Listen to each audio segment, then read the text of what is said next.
তামানায় তৃণমূল কর্মী খুনে সিবিআই তদন্ত। খুনের 15 বছর পর সিবিআই তদন্তের নির্দেশ। 2010-এর ভোটে ক্যাম্প অফিসে খুন, হুগলির জাঙ্গিপাড়ায় খুন তৃণমূল কর্মী রবিন ঘোষ। তৎকালীন ওসির বিরুদ্ধে খুনের অভিযোগ পরিবারের। প্রথমে পুলিশ ও পরে সিআইডি খুনের তদন্ত করে। সিআইডির তদন্ত রিপোর্ট খারিজ করে সিবিআই নির্দেশ হাইকোর্টে।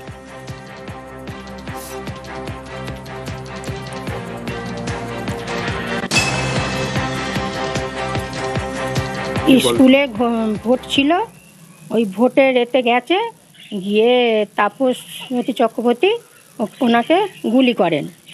আমরা বিচার চাই। সিবিআই নির্দেশ দিয়েছে, তদন্তের নির্দেশ দিয়েছে, কি মনে হয় এতে সাজা পাবে?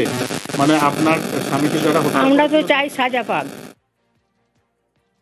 তৎকালীন তাপসমতী চক্রবর্তী তখন ওসি ছিলেন, ওনার সাথে সিপিএনের কিছু হারমাত তখন গুলি চালাতেই আসে ওসির সঙ্গেই। ওসি নিজেও, যে ব্যক্তি মারা গেছেন উনি এই সাইডে বসেছিলেন।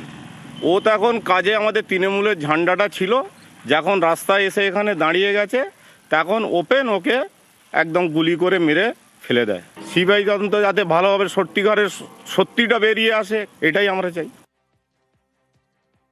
এদের যেটা অভিযোগ যে তৎকালীন ওসি সিপিএমকে সঙ্গে নিয়ে তৃণমূলের উপর হামলা চালিয়েছিল এবং ওসির গুলিতেই প্রাণ হারিয়েছিলেন। না, এই অভিযোগ তো সঠিক নয়। হলে তো তাহলে 2011 সালের 1 বছর পরেই সরকার পরিবর্তন হয়েছে, অনেক কিছুই ঘটনা ঘটতে পারত।